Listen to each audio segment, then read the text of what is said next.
Assalamualaikum warahmatullahi wabarakatuh. Ikhwan dan akhwat, tanda-tanda kiamat terjadi apabila sudah muncul peperangan besar. Dan sekarang benih-benih perang besar semakin kelihatan.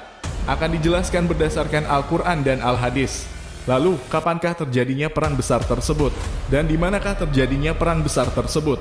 Serta, tahukah kalian ternyata bangsa Indonesia akan memimpin pasukan Islam dalam perang tersebut? Terus, kenapa bisa begitu? Simak kisah lengkapnya sampai akhir, biar gak gagal paham. Sebagaimana dijelaskan dalam hadis tentang peperangan akhir zaman, kalian akan perangi Jazirah Arab sehingga Allah menangkan kalian atasnya. Kemudian kalian perangi Persia sehingga Allah menangkan kalian atasnya.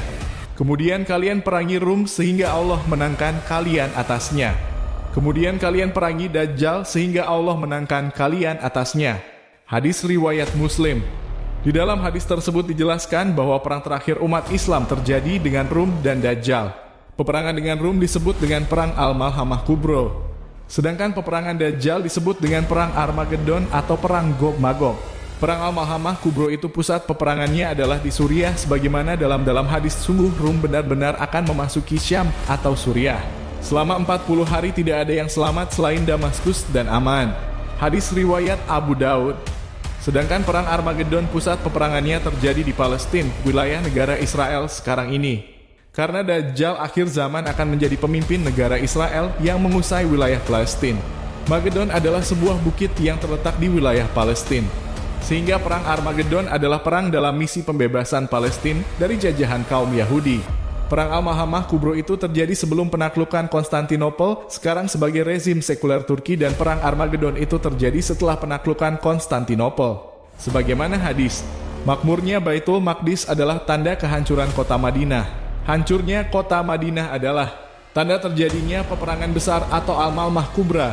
Terjadinya peperangan besar adalah tanda dari pembukaan kota Konstantinopel. Dan pembukaan kota Konstantinopel adalah tanda keluarnya Dajjal. Kemudian beliau menepuk-nepuk paha orang yang beliau ceritakan tentang hadis tersebut atau dalam riwayat lain, pundaknya. Kemudian Rasulullah bersabda, semua ini adalah sesuatu yang benar, sebagaimana engkau Muadz bin Jabal sekarang berada di sini adalah sesuatu yang benar.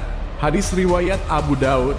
Di dalam hadis di atas secara jelas dinyatakan bahwa Perang Al-Malhamah Kubro terjadi sebelum penaklukan Konstantinopel, sedangkan Perang Dajjal atau Perang Armageddon itu terjadi setelah penaklukan Konstantinopel. Kemudian dalam perang tersebut muncullah sosok sang penyelamat dunia, yaitu Imam Al-Mahdi, yang akan muncul dari arah timur. Sebagaimana Rasulullah bersabda, yang artinya ada 3 orang yang akan saling membunuh di sisi simpanan kalian. Mereka semua adalah putra khalifah, kemudian tidak akan kembali ke salah seorang dari mereka. Akhirnya muncul bendera-bendera hitam dari arah timur, lalu mereka akan memerangi kalian dengan peperangan yang tidak pernah dilakukan oleh satu kaum pun. Berdasarkan hadis di atas muncul pertanyaan tentang wilayah arah timur manakah yang dimaksud, benarkah Indonesia? Lalu dalam hadis berikutnya menyebutkan bahwa Rasulullah bersabda, Imam Al-Mahdi adalah dari keluargaku dari keturunan Fatimah. Hadis riwayat Abu Dawud. Lantas, apakah hal ini menandakan bahwa Imam Mahdi beserta pasukan pembawa panji hitam muncul dari Indonesia? Jika melihat persentase jumlah habaib di dunia, maka yang terbanyak ada di Indonesia.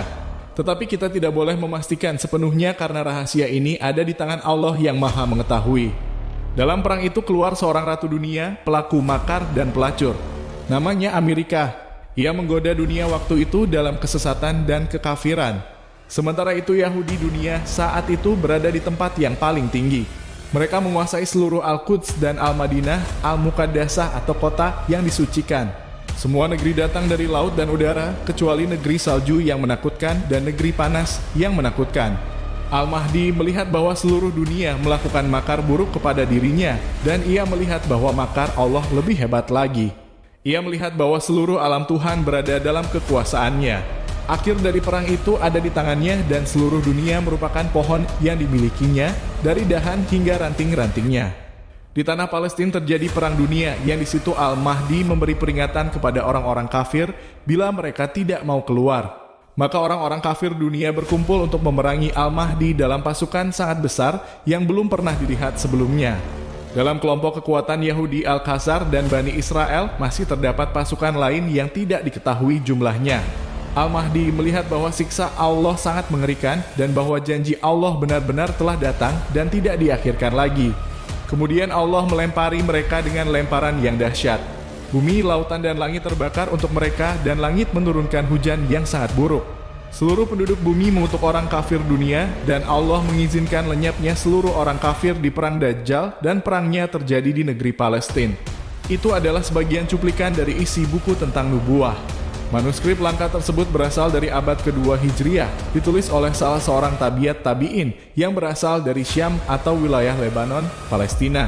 Manuskrip ini tersimpan di perpustakaan Turki di Istanbul.